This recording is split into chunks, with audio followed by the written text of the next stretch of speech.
Hey everybody, it's Master Gallengeist here, bringing you my review for Avengers issue 23. And this was a really good issue. I really liked how it advanced the whole Ghost Rider challenge and got us more information of what entity the Avengers are dealing with in the Avengers Mountain. So we start off this issue and we see that Thor and She-Hulk have made it back. Thor being worried that they left Stark back there to deal with the whole fossilized head and everything, while She-Hulk is providing some kind of funny commentary. When, of course, Captain America pops up and gives them the lowdown that they have a issue with a demon possession, and that they got to watch out in quarantine and make sure that this threat is dealt with effectively. We see that Hellstorm is outside and asking if it is normal that the Celestial is weeping blood. And they're like, nope, that ain't good. And I'm like, alright, we gotta deal with this. We switch over, we see that T'Challa and Blade and Captain Marvel are running through and trying to deal with the entity as it's making its way through the Avengers Mountain. Eventually making its way to the armory and taking possession of Iron Man suits and everything in there, and them having to deal with that. It's like, holy crap, that's not good.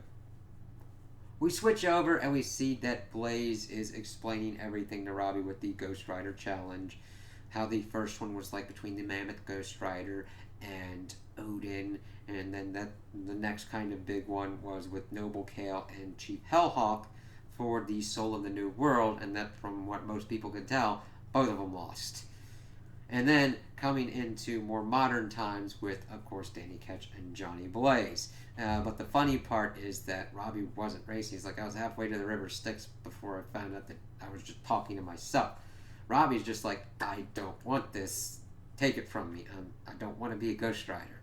And, of course, Johnny empathizes and says, you know what? I'm the king of hell. This job sucks, but it's mine.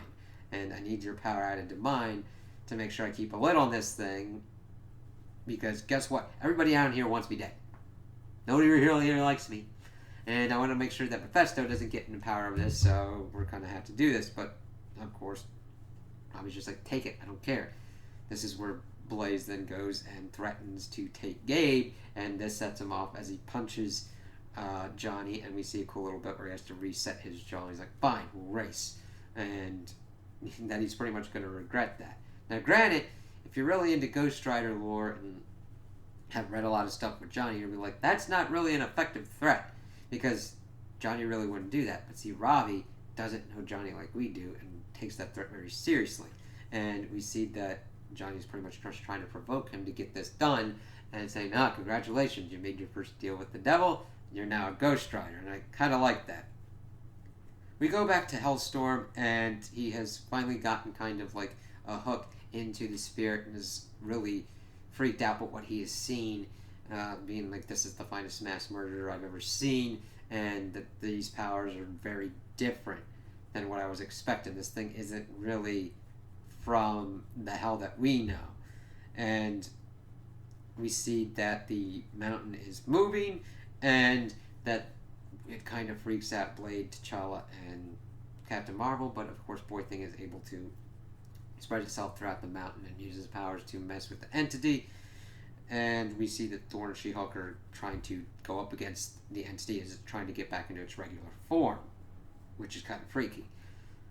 We get back to the race and we see that Johnny is really receptive to how Robbie's handling everything. He's like, wow, okay, he's actually doing pretty good for this.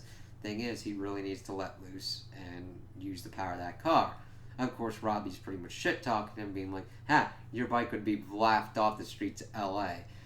But that's when, like, Johnny's able to introduce his demons with, like, cannons that shoot body parts. Robbie has to deal with that. And he's like, kid, you brought a tank to a motorcycle race. As, of course, Blaze jumps this one thing, and Robbie smashes through this, like, skeleton pile and is freaking out. He's like, damn it, what do I do? What do I do? And then all the rest of these Ghost Riders kind of pop up and kind of explain, you do what you have to. It's ride or die. You put all yourself into it, and you got to beat Blaze. And that's kind of cool. I really like that popping up and just giving him more connection to the Ghost Rider lore. We finish off and we see that Thor and She-Hulk have found the spirit, and it's actually not the same spirit that was possessing the car, but it was sent by Blaze, and it's the Cosmic Ghost Rider who has been sent to murder the Avengers, and that's a pretty big threat to fight. I mean, it's a spirit of vengeance. It's cosmically powered by being a herald of Galactus, and then being a servant of Thanos. That's a pretty big threat. I'm not saying that the Avengers can't handle it, but that is an acceptable level threat. It's kind of crazy that Blaze had sent him to keep the Avengers busy. Though, it's pretty effective. So, I can't wait to see where this arc goes and where the next issues go. So those are my opinions on the issue. Tell me what you guys think in the comments below. If you liked it, if you didn't like it, if you agree with me, if you disagree with me. Also like and subscribe, and I hope you have a good day.